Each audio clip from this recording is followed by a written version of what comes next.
Welcome to this special press conference on Operation Sindoor.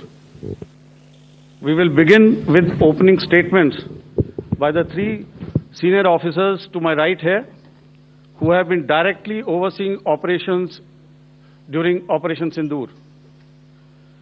We have Lieutenant General Rajiv Ghai, Director General Military Operations, who will cover the aspects related to land domain. Air Marshal A.K. Bharti, to his right, Director General Air Operations, will provide insights on the air domain. And to my right is Vice Admiral A.N. Pramod, Director General Naval Operations, who will cover aspects on maritime domain. Following their briefings, we will move on to the question and answer session. I now request the DGMO to commence the opening brief. Thank you, Sandeep. A very good evening to all of you, ladies and gentlemen. You are all by now familiar with the brutality and the dastardly manner in which 26 innocent lives were prematurely terminated at Pahalgam on the 22nd of April.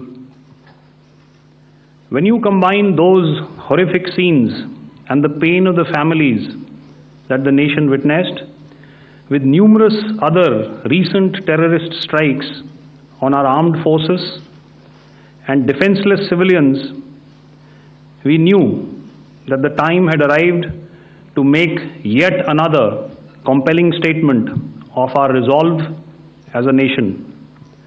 Operation Sindoor was conceptualized with a clear military aim to punish the perpetrators and planners of terror and to destroy their terror infrastructure. What I do not state here, of course, is the often stated determination of India and its intolerance to terror. It set into motion a very diligent and microscopic scarring of the terror landscape across the borders and the identification of terror camps and training sites. The locations that emerged were numerous, but as we deliberated more, we realized that some of these terror hubs were now bereft of any presence and had preemptively been vacated, fearing retribution from us. There was also a term of reference and our own binding, self-imposed restriction to target only terrorists and thus prevent collateral damage. There were 9 camps that you are now all familiar with, which were confirmed by our various intelligence agencies to be inhabited. Some of these were in POJK, while there were others that were located in the Punjab province in Pakistan. Nefarious places such as Muridke, the hub center of the Lashkar-e-Taiba, has over the years bred infamous characters such as Ajmal Kasab and the likes of David Headley. What followed was a careful scrutiny of each of these sinister locations, their layout, configuration, even the type of construction in each structure, and the terrain obtained around these. This was with an obvious intent to deduce and identify the exact vector that was required for their neutralization, as also the eyes in the sky that we would send up to ensure that we brought back evidence that we had indeed targeted what we set out to. The precise images of these engagements on that fateful and historical night have already been showcased during the first press statement on the 7th of May that was helmed by our Foreign Secretary. I have no doubt in my mind that we achieved total surprise, and those strikes across those 9 terror hubs left more than 100 terrorists killed, including high-value targets such as Yusuf Azhar, Abdul Malik Rauf, and Mudassir Ahmed, that were involved in the hijack of IC-814 and the Pulwama blast. The line of control was also violated soon after by Pakistan, and the erratic and rattled response of our enemy was apparent from the number of civilians, inhabited villages, and religious sites such as Gurudwaras that were unfortunately hit by them, leading to a sad loss of lives. The Indian Air Force played a major part in these strikes by engaging some of these camps, and the Indian Navy provided wherewithal in terms of precision munitions. The Indian Air Force obviously had their assets up in the sky, and I will here request Air Marshal Bharti, the Director General of Air Operations, to detail for you the methodology that the men in blue adopted to successfully manifest this mission. Thank you, Rajiv. A very good evening, ladies and gentlemen. It indeed is a difficult time that we have to come here like this and brief you. We could have done without this, but we had no choice. As the DGMO has detailed, the event was precipitated by the dastardly act at Pahalgaon. The sequence of events have already been detailed. We carefully selected the targets, and out of the 9 selected targets, the target systems that were given to the Indian Air Force were the notorious training camps at Bhavalpur and Muridke, these being further from the international boundary. Through critical target system analysis, we analyzed what was to be done to annihilate these targets and plan to engage these targets with precision air-to-surface guided munitions so as to avoid collateral damage. The modalities of planning process I will not go through at this instant. However, what I would like to show you is the results that we achieved through our targeted air strikes. Could I have the second slide, please?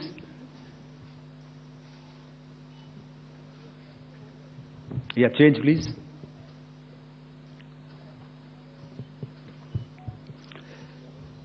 Okay. This is what the terror infra at Muridke looks like. If you see, north is as indicated, and to the right is east, where the international boundary lies. Could we have the next slide, please?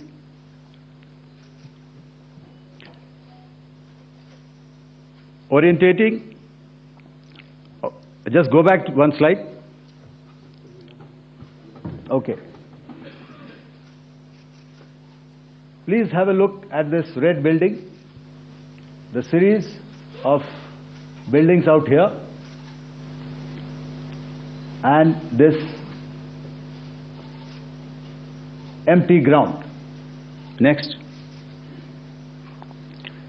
If you relate, the empty ground is here, and you see this is the first weapon that is impacting. This is the impact point number 1 on Muridke training camp with our precision guided weapons on early morning 7th. Next, please. Keep your eyes glued for the second weapon coming in and the second impact on the selected target point. Next slide, please.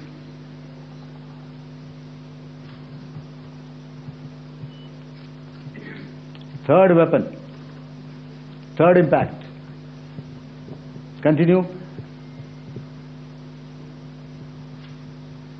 And fourth weapon, fourth impact. So through these targeted and precision targeting, we addressed the target at Muridke, which was the terrain infrastructure. Can you hear me? All right. Okay, I'll come closer to the mic. Now we go to the next target, which is the Bhavalpur training camp. Next slide, please. Okay, just wait. So the effect, if you see, the impact point, if I can point out, this is the impact point. The ammunition has gone through the roof and it has created a blast inside, the photographs of which you would have, all of you would have seen. And the red building, after that there was this double-story building. It has been completely decimated by precision targeting. Next, please. The target system, which was in the north, a series of buildings. I will show you how it looked. Next. Completely destroyed by our precision targeting. Next. Now coming to Bhavalpur, this is the target complex that we are dealing with, a fairly large target complex. So we had to carefully choose the points that we needed to address, which were high value and which would meet our stated objectives of eliminating the terrorists. I would like to draw your attention to this red canopy, and in relation to that, I would cover the targets. One target system is a series of buildings here, other one here, and other one out here. Next slide, please. This is how it looked before, and this is how the building looked after the impact of the weapon. And orientation in relation to this red canopy, you can see here. Next, please. Before, next, and after. The roofs have completely collapsed. Next. This is the target system. Next. Precision targeting, and we have achieved our objectives here. Next. All right. So that was what we did on the 7th. Our objective was to address these two terrorist camps, and that we did with precision. And thereafter, we maintained a robust air defense posture, because remember, our objective was to target the terrorists and terrorist infrastructure, not any other infrastructure, not the Pakistani military, not the Pakistani any other infrastructure. So that is what we have maintained on the 7th of May. However, what we saw in the evening of 7th of May, we were saturated with a raid of Pakistani unmanned aerial vehicles and small drones. And these came in waves in our civilian areas, over our military installations, and all of them were successfully intercepted. Few of them did manage to land. However, there was not much damage that they did. And we have our robust counter-US hard kill and soft kill systems which did the job. However, the difference here was that we had targeted the terrorists. The adversary now has targeted our civilians and the military infrastructure. So it had to be responded to. So in a quick and calibrated response, that very night, we struck their radar installations at Lahore and close to Gujranwala, the LYT installation, to indicate to him that we are ready, yet we do not want to escalate. Our fight was with the terrorists and not with the Pakistani military establishment. Thank you. Thank you, Air Marshal Bharti. So, ladies and gentlemen, he's outlined operations not only on the night of 6th and 7th of May, when Operation Sindoor commenced, but also on the subsequent night.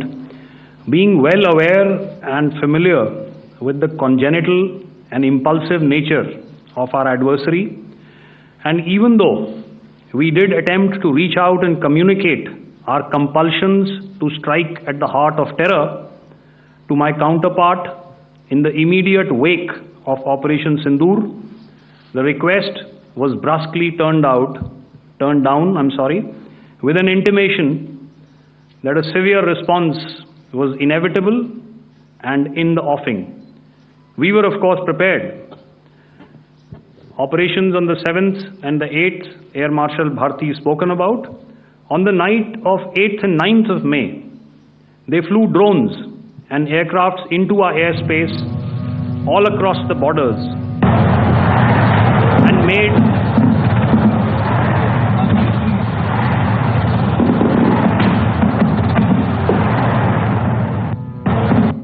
and made largely unsuccessful attempts to target numerous military infrastructure.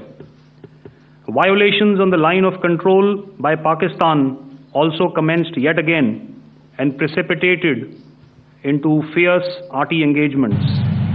The air operations on the night of 8th and 9th of May, I'll yet again request the DG Air Operations to cover.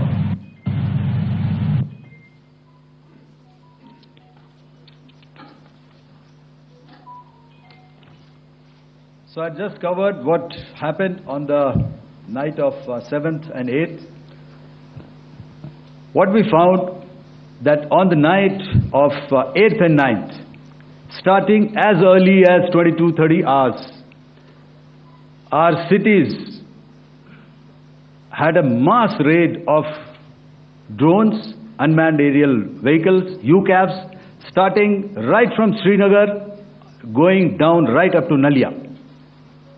It was a mass raid in waves, and it was relentless. However, we were prepared, and our air defense preparedness ensured that there is no damage on ground or to any of the intended targets that the enemy might have planned for.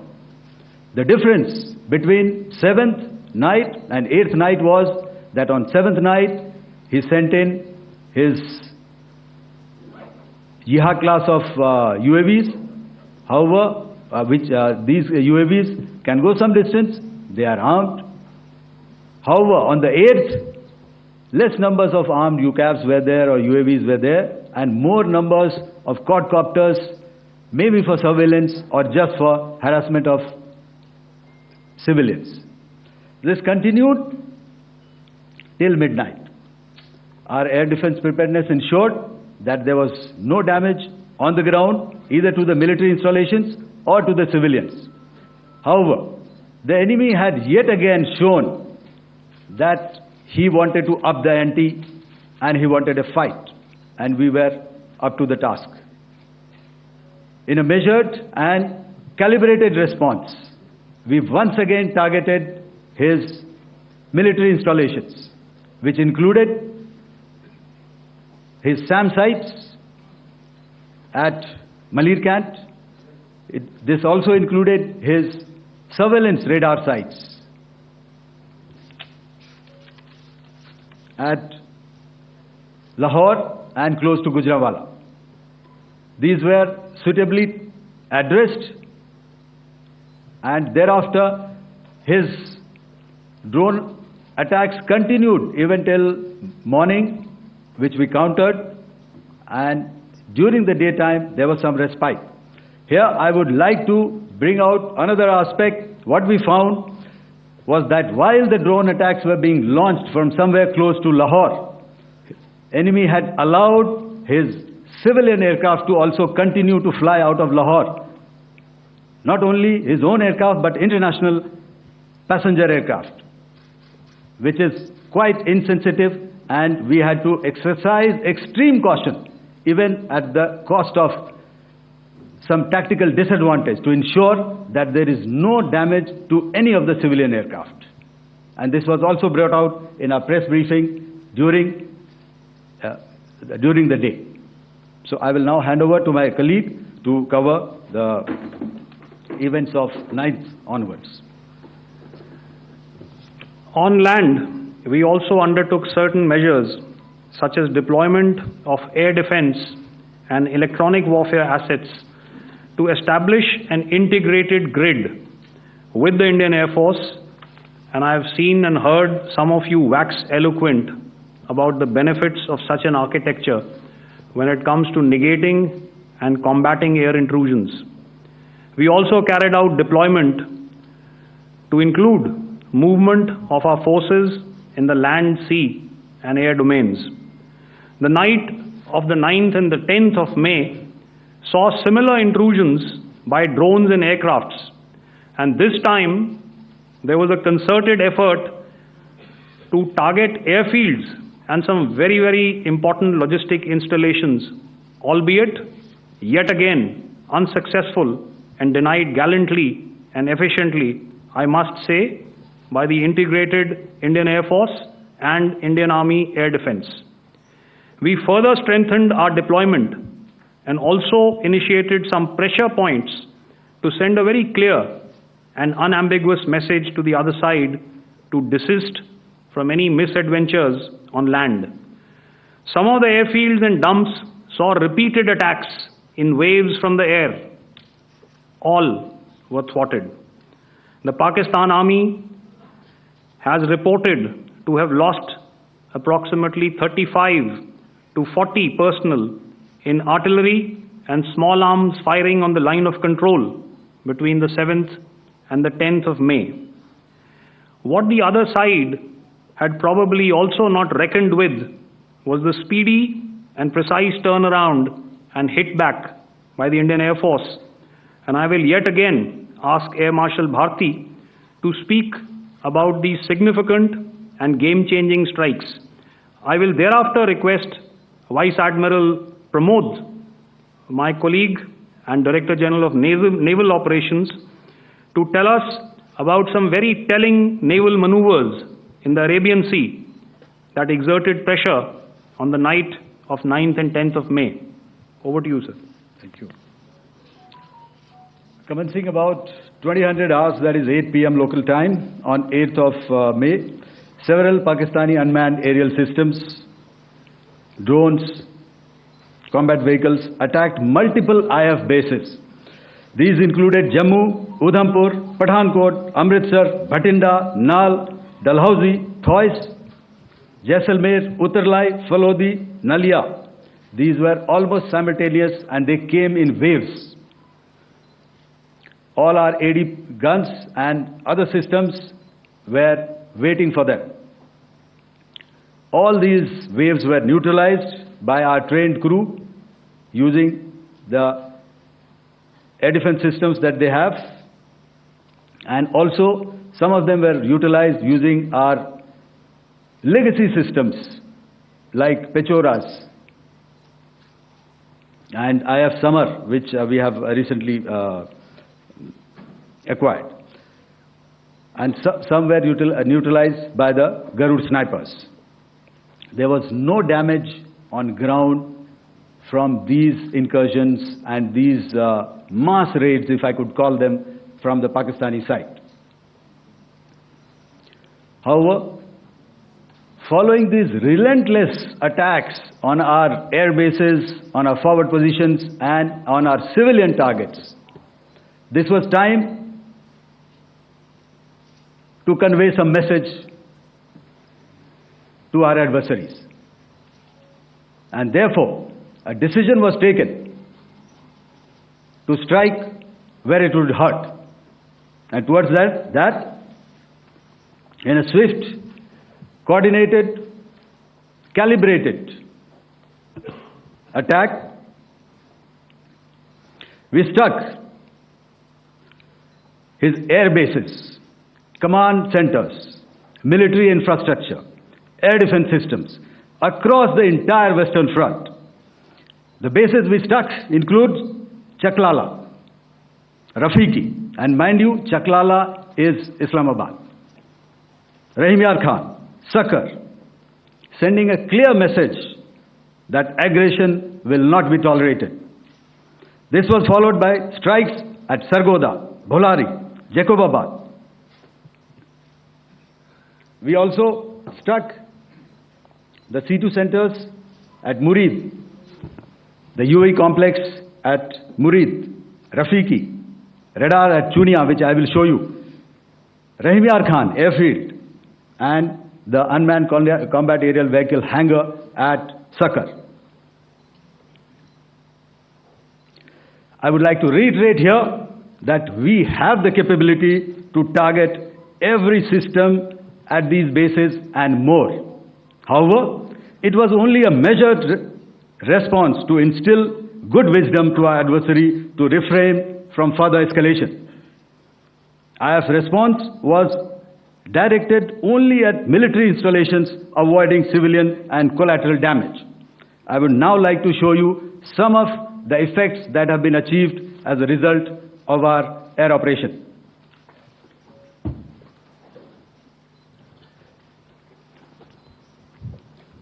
Here is the Pasrur air defense system, if you could see. Zoomed up view, this is the radar mounted on a high tower. And after the strike,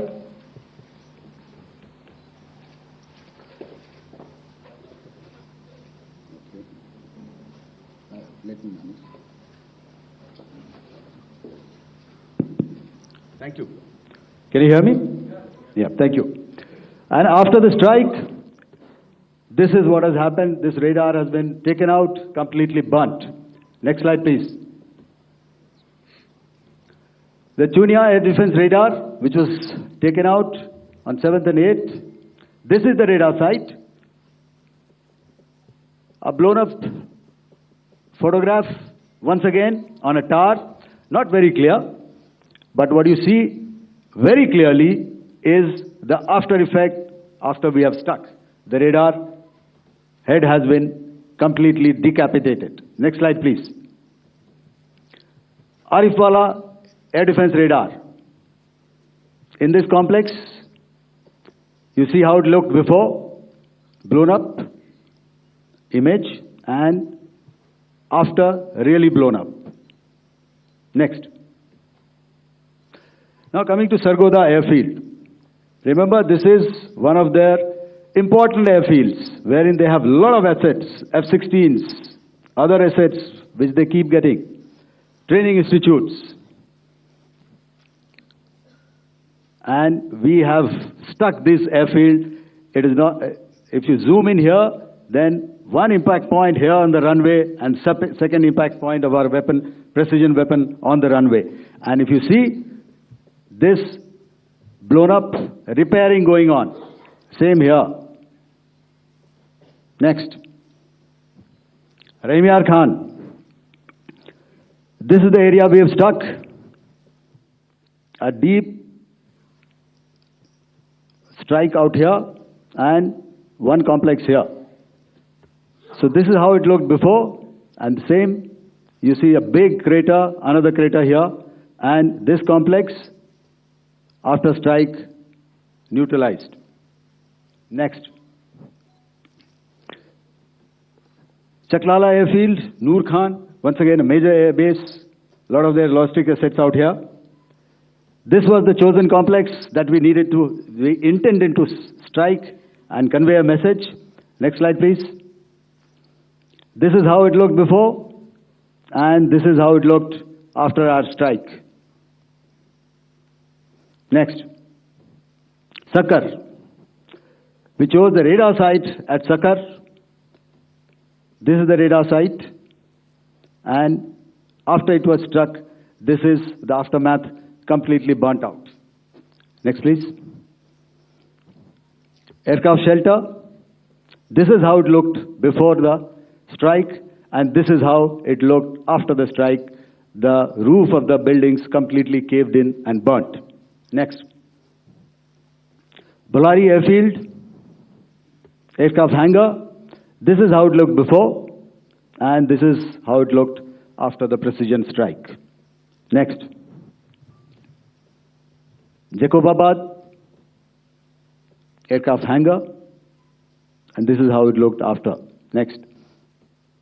So what I'm trying to convey here, ladies and gentlemen, is to start with, our fight was neither with the Pakistani military nor with anybody else who's there on the other side. Our fight was with the terrorists. We neutralized the terrorists that we selected to be neutralized, and thereafter we only maintained the air defense posture. However, we were relentlessly pounded by waves after waves, night after night, by his UCAVs, by his drones, and by his other unmanned aerial systems. And that left us with no choice but to retaliate, and yet our retaliation was calibrated, it was graduated, and it was proportionate. Thank you.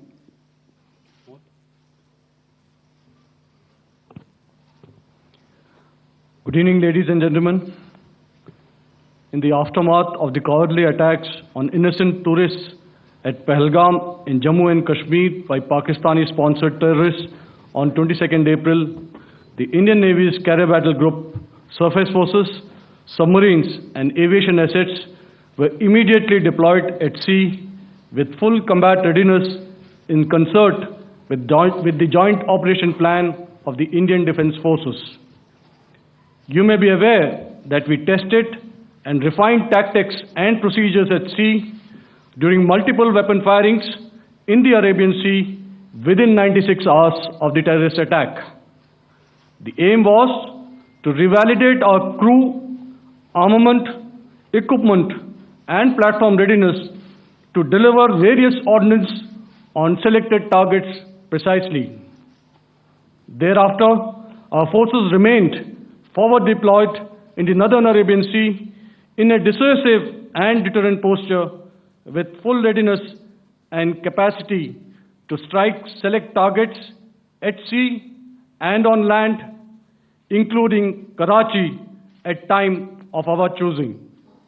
The forward deployment of the Indian Navy compelled Pakistani naval and air units to be in a defensive posture, mostly inside harbors or very close to the coast, which we monitored continuously.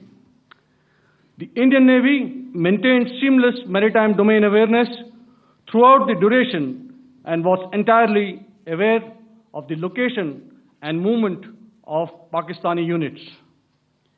In effect, we had and continue to have good battle space transparency using our maritime domain awareness grid.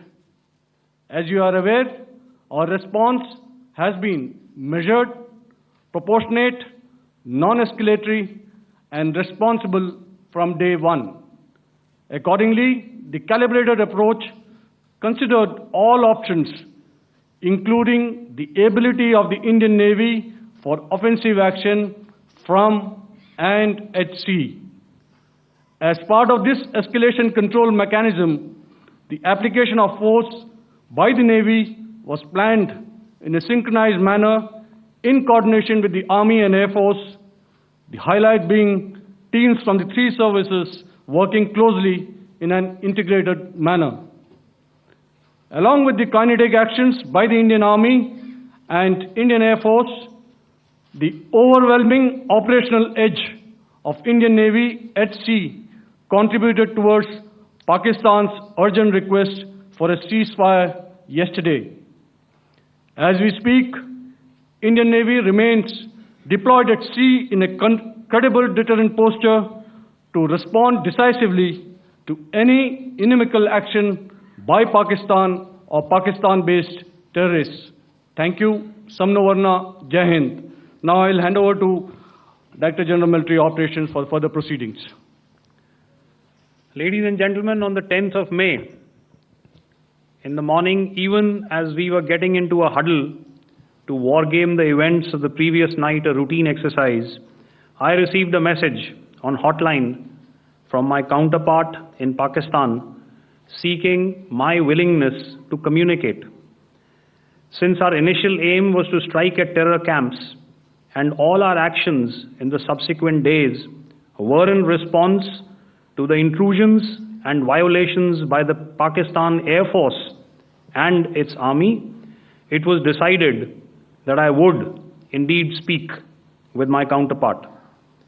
You are already aware, I've seen it being covered on national television, that my communication with the Pak DGMO was conducted at 15:35 hours yesterday and resulted in cessation of cross-border firing and air intrusions by either side with effect from 1700 hours 10th of May, after he proposed that we cease hostilities.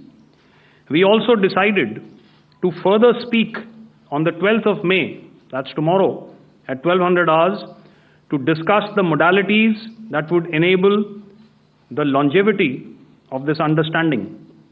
However, disappointingly, and must I add,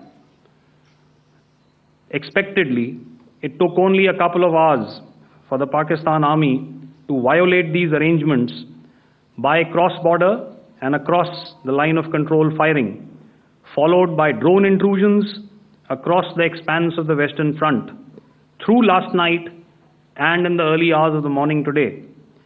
These violations were responded to robustly and dealt with as they must be.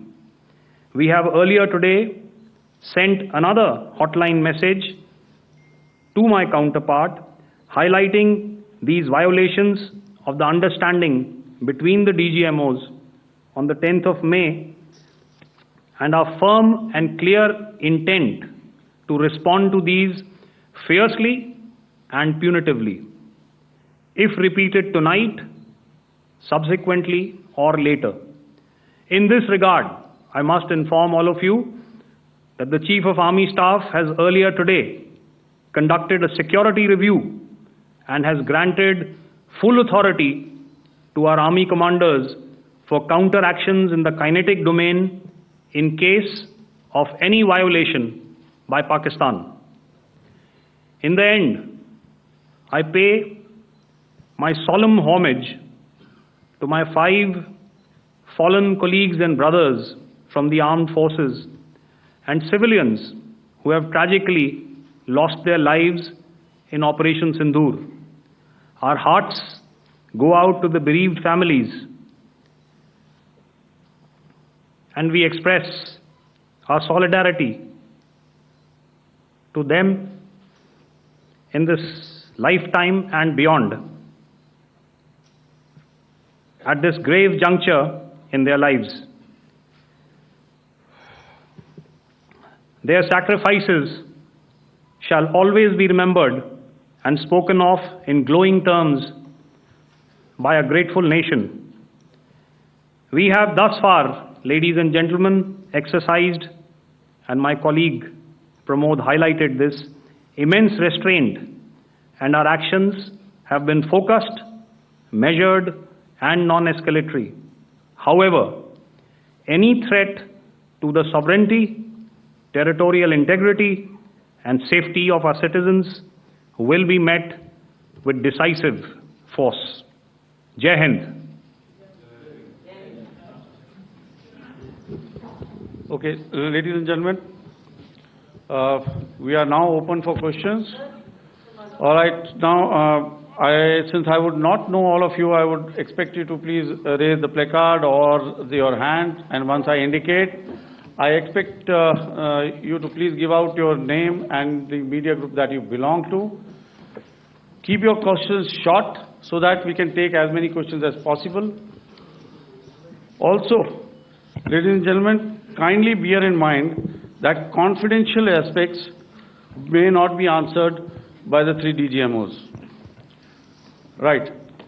I've got a lot of hands there. Let me start from the left. Left foot always in front when we start marching. So here we have to the left, okay.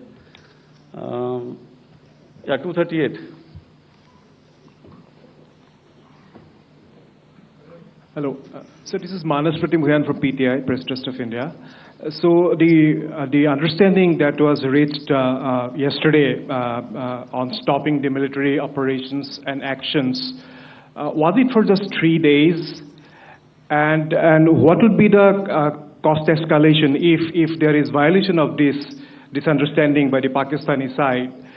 And my subsequent question would be that we have a kind of ceasefire agreement with Pakistan that was finalized in 2003. So will there be some kind of similarities in frameworks between the two kind of understandings, 2003 ceasefire agreement and the current understanding on stopping military operations. And again, what are the cost that will be incurring on Pakistan if Pakistan again resorts to this kind of terrorist activities, because we have made it very clear that the cost will be very high. So I would like to have your thoughts on it. Okay, so I'll answer the latter part of the question first. I also want to add that while the initial ceasefire agreement, as you correctly pointed out, is of the 2003 vintage, but I must remind you that in 2021, in the month of February, and this was then when the crisis in eastern Ladakh was also on, the two DGMOs had spoken and arrived at a ceasefire understanding that lasted right up until this unfortunate attack at Pahalgam. Once our Foreign Secretary had announced the decisions of the CCS in the immediate wake of that attack, he had announced certain measures, and then of course Pakistan had in turn made its own announcements.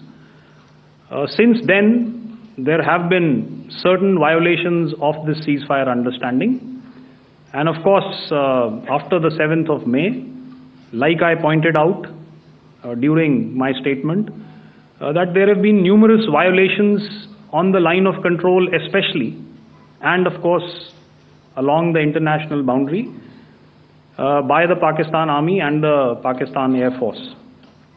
This understanding that we spoke about yesterday, no, it was not for 3 days. It was first to stop aggressive and hostile activities immediately, let that order and direction settle down for about 36 hours, and thereafter discuss modalities, like I said, to ensure its longevity. That is tomorrow on the 12th of May. But unfortunately, we had a violation starting at approximately 1900 hours last night, and we've sent a communique, like I said, to the Pakistan Military Operations Directorate, and we will await as to what happens tonight. All right. The cost escalation, I'll leave it to your best imagination. I've already said that the response will be fierce and punitive. Now, the right foot forward. Yeah.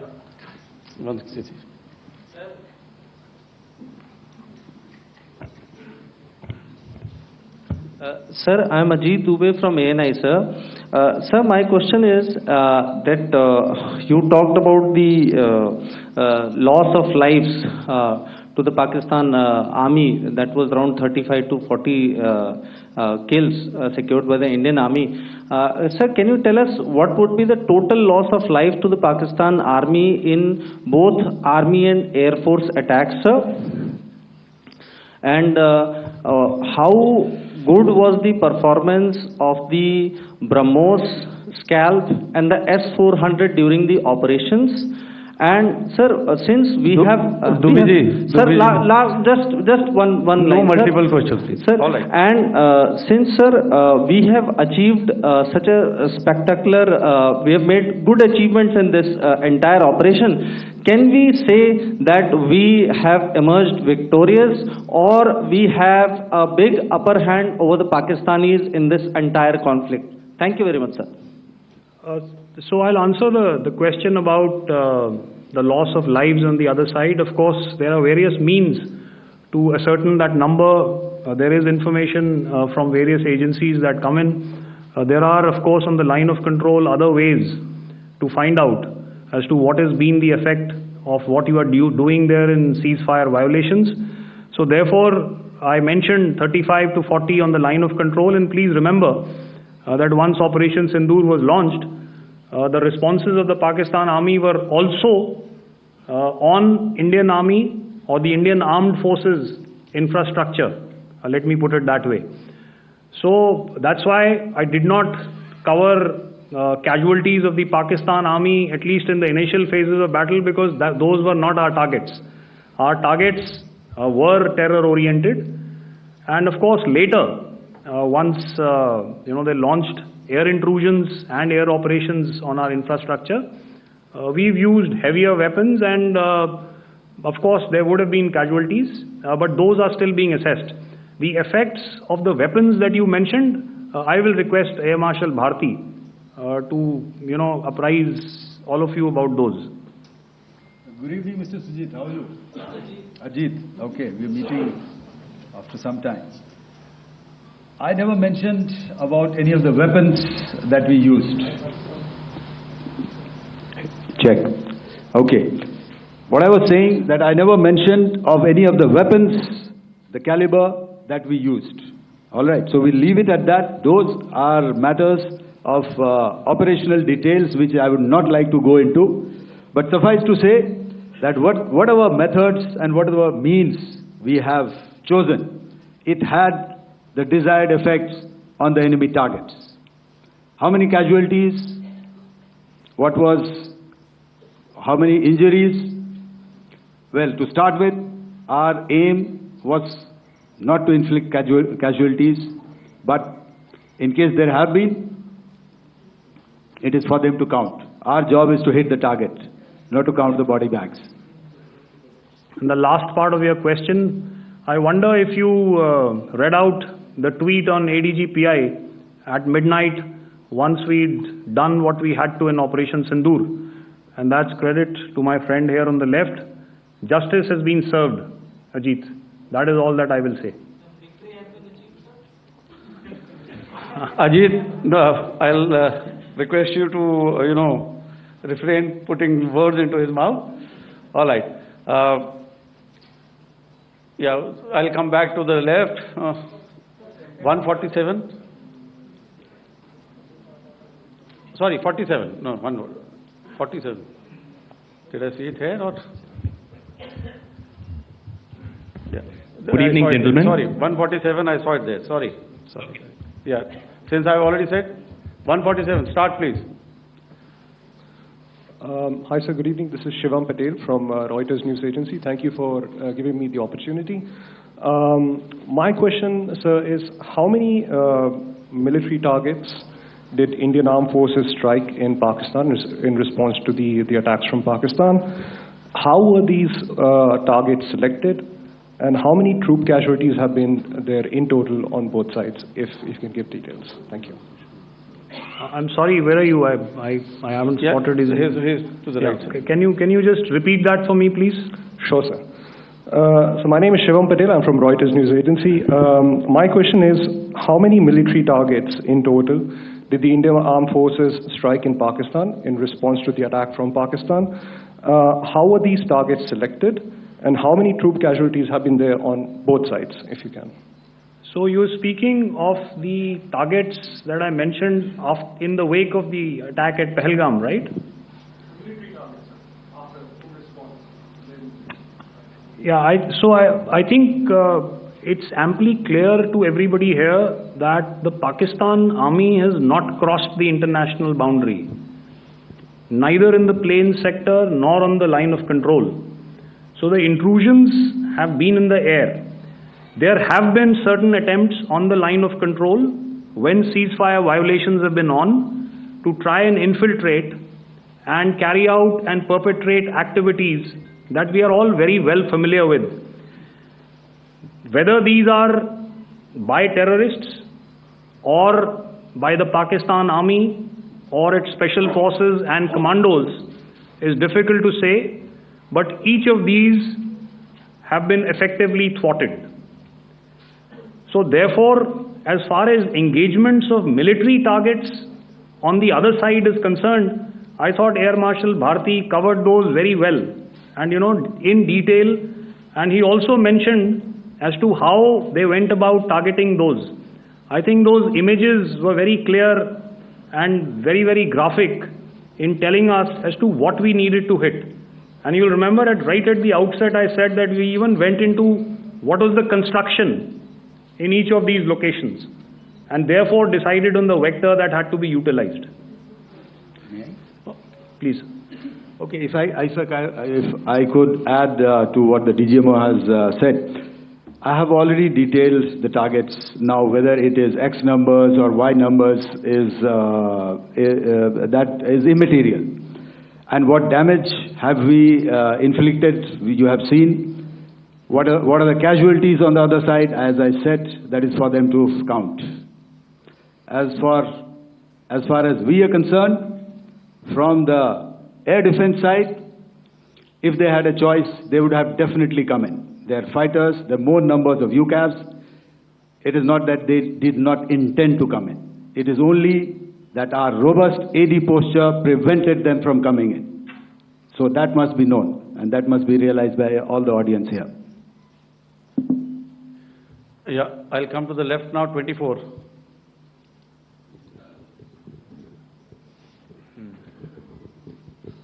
Good evening, sir. This is Anuvesh Rath from Z.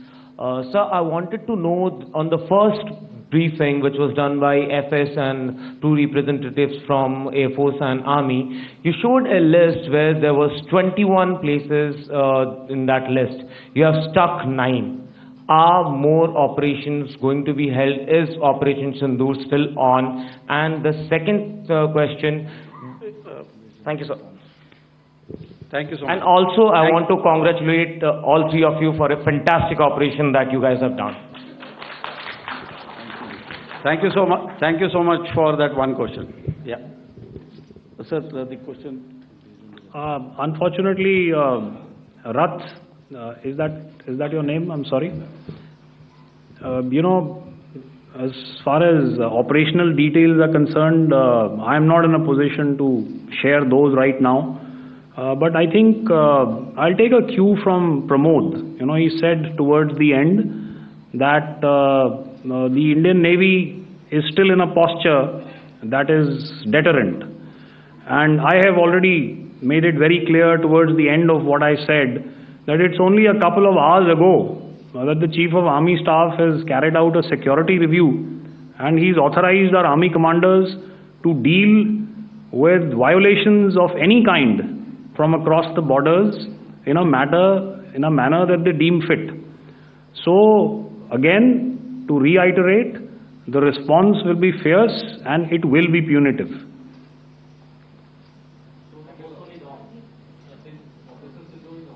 Yes. 163. I'll go back this side now. Yeah, 255. She said middle wale kya karenge, so 255. Oh, sorry. Good evening, sir. I'm Shailesh from National Defense. Please allow me, first of all, to pay my gratitude for protecting us Indians. Thank you very much. Sir, since the enemy has been talking about taking down our aerial platforms, it would be deemed fit in case we can reveal that we have taken down their fighter jets.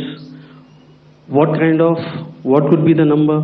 Though you said that they may be not good to reveal the platforms, but since this has come from various quarters in Pakistan, so I believe that we need to answer, in case if you can, sir, if you may allow. The question is for me? Yes, sir. Okay, and if I get it right, you want to know how many of their planes we have downed? Yes, sir. Yes, sir. All right. See, as I said, their planes were prevented from coming inside our border. All right. So we do not have the wreckage with us, but definitely we have downed a few planes. Numbers, we would not like to hazard a guess out here. Okay. I have the numbers. Okay, and we are getting into the technical details of it to establish it. So I would not like to put a figure at this time, but definitely there are losses from their side which we have inflicted. Were they, please don't ask. Were they fourth generation plus, sir? See, you're putting words into my mouth. Why do you say fourth generation? Let us make it high tech. Okay. Thank you so much. All right. Yeah, 163.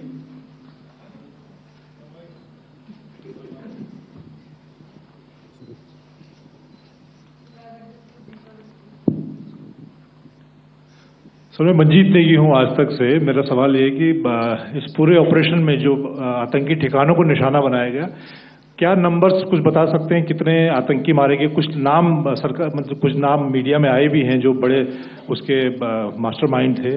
और एक सवाल जो आज air force ने भी एक tweet किया कि ऑपरेशन सिंदूर अभी जारी है और सरकार की तरफ से भी कहा गया।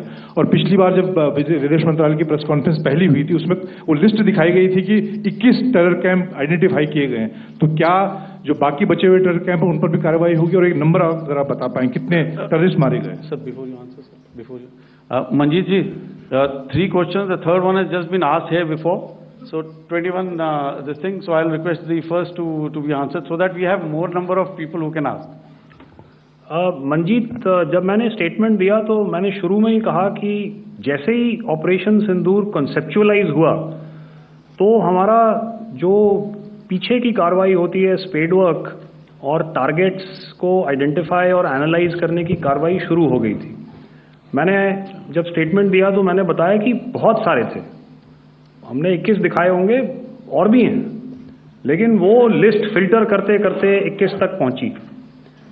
अब क्या आगे एंगेज किए जाएंगे? अगर ज़रूरत पड़ेगी तो ज़रूर एंगेज किए जाएंगे, लेकिन मैंने बताया कि इस समय जो इंट एजेंसीज ने हमें बताया कि फलाने कैंप में प्रेजेंस है, हमने उनको एंगेज किया। कुछ नाम मैंने लिए, कुछ नाम अभी पुख्ता किए जा रहे हैं। मैंने आपको बताया कि जो इंट एजेंसीज ने अभी तक असेसमेंट किया है उसमें उन्होंने कहा है कि तकरीबन 100 से ज़्यादा मारे गए हैं। और एक आज आपने तस्वीर भी देखी कि काफ़ी प्रोमिनेंट जो फ्यूनरल था, काफ़ी प्रोमिनेंट एक जो हस्ती हैं वो ऑर्गेनाइज कर रहे थे, और उस फ्यूनरल में और कौन कौन लोग अटेंड कर रहे थे वो तो आपने देखा ही। तो आप लोग सब समझदार हैं और मुझे ये कहने की ज़रूरत नहीं है कि इन लोगों को कहाँ से सपोर्ट मिल रहा है। अगर नहीं मिल रहा होता तो ऑपरेशन सिंदूर नहीं होता, तो उसी की वजह से है ये ऑपरेशन। तो मेरे ख्याल से मैंने आपके सारे सवालों का जवाब दे दिया। Ma'am, sir next is from 17। Sir मेरा नाम अंजू निर्वाण है, TV9 भारतवर्ष से। सर मेरा सवाल ये है कि ऑपरेशन सिंदूर में हमारी जो इंडियन नेवी है उसके बारे में सर थोड़ा सा बताएं कि किस तरह की उसकी भूमिका रही, क्योंकि हमने इस दौरान सर देखा कि बहुत सारी स्पेकुलेशन भी रही और ये बोला गया कि कराची तक हमारी नेवी ने ऑपरेशन किया है। तो सर इस पे थोड़ी सी क्लैरिटी चाहिए।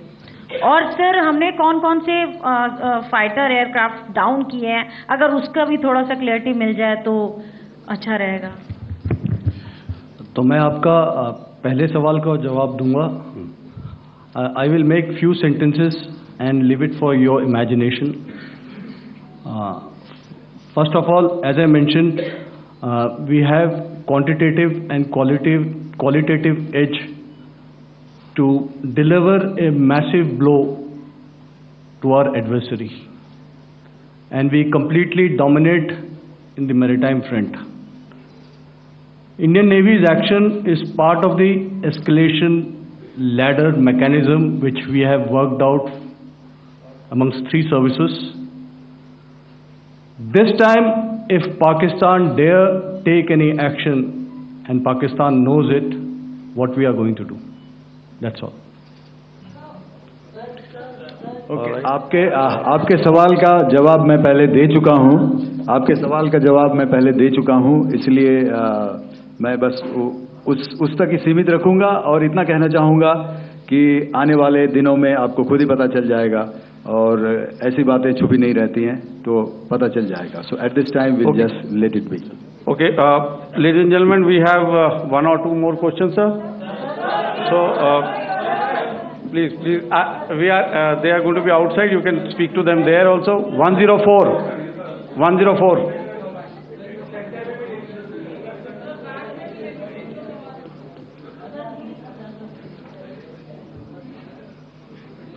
I think. Yeah, ask, sir. Sir, Dinakar with the Hindu newspaper. Are you surprised that you got this question? No, sir. it is still okay. Sir, can you give a number of assets we lost, because there's been a lot of speculation going on, international media writing a lot of things about our platforms, including Rafale. I mean, Pakistan claiming that Rafale has been downed, etc. Can you put that question to rest and clarify on that? I guess that question is for me. All right, I'm happy that you've asked this question. You know, we are in a combat scenario, and losses are a part of combat. The question that you must ask us, okay, and indeed that we must ask ourselves, you inclusive, is have we achieved our objectives? Have we achieved our objective of decimating that terrorist camp? And the answer is a thumping yes. And the results are for the whole world to see. As for the details, what could have been, how many numbers, which platform did we lose? You know, at this time, I would not like to comment on that, because we are still in a combat situation. And if I comment on anything, it will only be advantage adversary. So we don't want to give him any advantage at this stage. All I can say is that we have achieved our objectives that we selected, and all our pilots are back home. Thank you. Okay, hold, please be civil here. So we'll have 220 now. Hello sir, this is Anita Chaudhary sir from Swadesh newspaper. मेरा सवाल है, क्योंकि ये हमारे जो पहले जो action रहा वो आतंकवाद के खिलाफ रहा, तो आतंकवाद में अजहर मसूद की तरफ से एक बयान जारी किया गया था जिसमें उन्होंने कहा कि हम इसका बदला लेंगे और जाज रुलाएंगे। तो क्या अगला, अगर खुदा न खास्ता अगला टेरर अटैक किसी भी तरह का होता है, तो क्या उसे एक्ट ऑफ वॉर में हमारी तरफ से लिया जाएगा और उसका क्या माकूल जवाब दिया जा सकता है? मेरा इसमें सिर्फ एक ही जवाब है आपके लिए कि हमने अपनी कार्रवाई करी। हमने उसके बाद मैंने अपने स्टेटमेंट में भी बताया कि ये कम्युनिकेट करने की कोशिश करी कि हमने इस तरीके से ये जो स्ट्राइक्स हैं वो क्यों की। लेकिन जो हमारा एडवर्सरी है उसने जैसे मुनासिब समझा वो कार्रवाई करी। तो आपने देखा कि ये जो एक्टिविटीज़ चल रही हैं 3-4 दिन से, ये कोई वॉर से कम नहीं है। नॉर्मल सर्कमस्टांसेस में एक दूसरे देश की एयरफोर्सेस हवा में नहीं उड़ती हैं और एक दूसरे के ऊपर स्ट्राइक्स नहीं करती हैं। हर रात इंट्रूजन्स नहीं होते हैं। लाइन ऑफ कंट्रोल पर सीज फायर वायोलेशंस, आपके एक साथी ने सवाल पूछा था शुरू में, एक सीज फायर अंडरस्टैंडिंग था, वो भी जा चुका है। उस सीज फायर अंडरस्टैंडिंग के जाते जो फायरिंग हो रही है लाइन ऑफ कंट्रोल में, उसमें घुसपैठ की कोशिश हो रही है। आमतौर पर ये घुसपैठ लाइन ऑफ कंट्रोल में टेररिस्ट करते हैं, लेकिन हमें इंफॉर्मेशन है कि हो सकता है ये पाकिस्तान आर्मी की टोलियां भी हों जो हमारे पोस्ट के ऊपर खामी पहुंचाने की कोशिश कर रही हैं। तो ये सारी एक्टिविटीज़ तो वॉर में शामिल हैं। तो ये कहना मुश्किल है कि आगे क्या होगा, वो स्पेक्यूलेटिव जोन में आ जाता है और मैं स्पेक्यूलेट नहीं करना चाहता हूँ। हर एक सिचुएशन अलग होती है और उससे एक तरीके से डील किया जाता है। सर मैं एक सवाल इसका मैं जवाब देना चाहता हूँ, एक मिनट। हम जो मिलिट्री होता है, our main job is to prevent war and maintain peace and stability. So it is not that our response is a graded response. That means अगर किसी ने किया तो उसको ग्रेडेड उसमें किया। जैसे टेररिस्ट एक्शन हुआ तो what we did is the terrorist action and we destroyed all the terrorist camps. उसके बाद आपने देखा कि उनने थोड़ा सा कोशिश किया तो हमारे एयरफोर्स एंड आर्मी ने क्या किया, तो मिलिट्री टारगेट्स हैं उनके ऊपर थोड़ा। So our aim is to maintain peace and tell our adversary that you do this and the response will be bloody.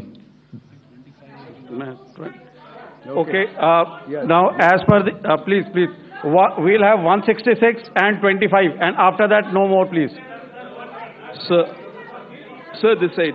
Ladies and gentlemen, please maintain, Sir, I this request side, you to sir. please be quiet. General Ghai? No. This side, sir. We have only two Sir. questions left, 166. Excuse me, sir. Yeah, please ask. So I'm Rahul Singh from Hindustan Times, sir. So you were totally on top of the game in the kind of losses you've inflicted on the enemy. I mean, we saw the slides and everything. So it kind of comes across that you were batting it 99 and you decided to declare your innings. What are your thoughts on that, sir? And do you think, are you weighing the option of the Pakistan army using this time, buying this time of the so-called ceasefire or the understanding?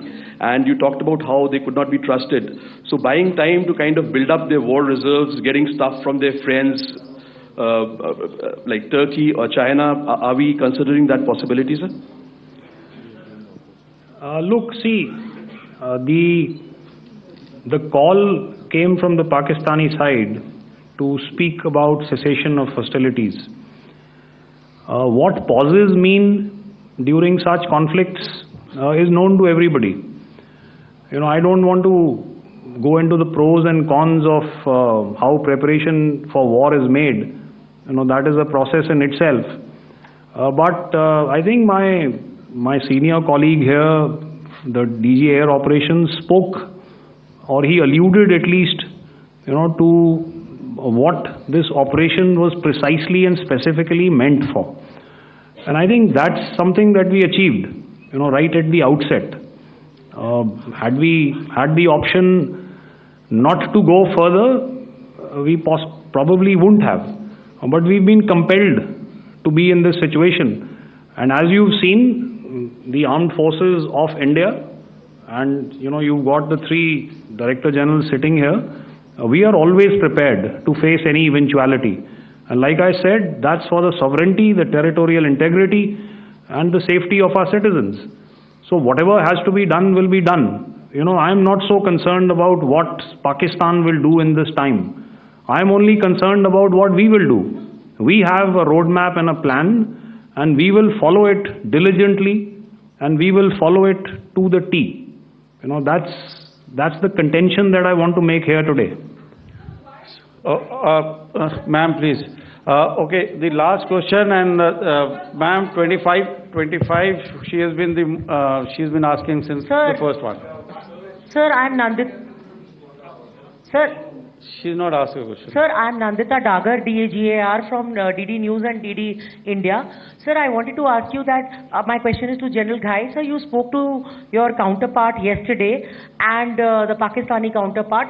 Sir, what is the Indian Army's assessment that despite that agreement, that talk that you had, despite that agreement coming into effect at 1700 hours yesterday, why did they violate it? And number two, yesterday at the joint Defense Ministry and Foreign Ministry briefing, Wing Commander Vyomika Singh and Colonel Sophia Qureshi had told us that we have cited the Pakistani troops amassing at the borders and at the LOC. Sir, has that situation changed? Have they withdrawn? And sir, if in case, despite now there is a lull, of course, but if tonight again, the enemy again carries out shelling and aerial intrusions through drones, what is going to be our response, sir? Thank you. So, without outlining the specifics of that response, I've already made it clear that there will be a response, and it will be fierce and it will be punitive. Why the Pakistan Army chose the option of violating the understanding that was arrived at earlier yesterday, I think that's a question that we best answered by the Pakistan DGMO. I wouldn't be able to, give you that. But, in situations such as these, and if you go back into any conflict, sometimes these understandings take time, to fructify and manifest on ground. But without, getting into the reasons, it is our mandate to be prepared at all times, and that we were. It's not as if because there was an understanding we weren't prepared. I must tell you that the armed forces were on a very, very high alert, and they continue to be in that state even as we speak. All right. Ladies and gentlemen, please, ma'am, please, Okay, thank you so much for coming today. Those who have missed asking a question, those who have missed, see, I knew I'll grab this attention from you like this. Those who have missed the opportunity to ask a question can give me a written one. I'll definitely get back to you with that. And also, they are they are invited for a cup of tea in my office day after tomorrow. Thank you, ladies and gentlemen, for coming. Thank you. Thank you very much. Jai Hind. Jai Hind.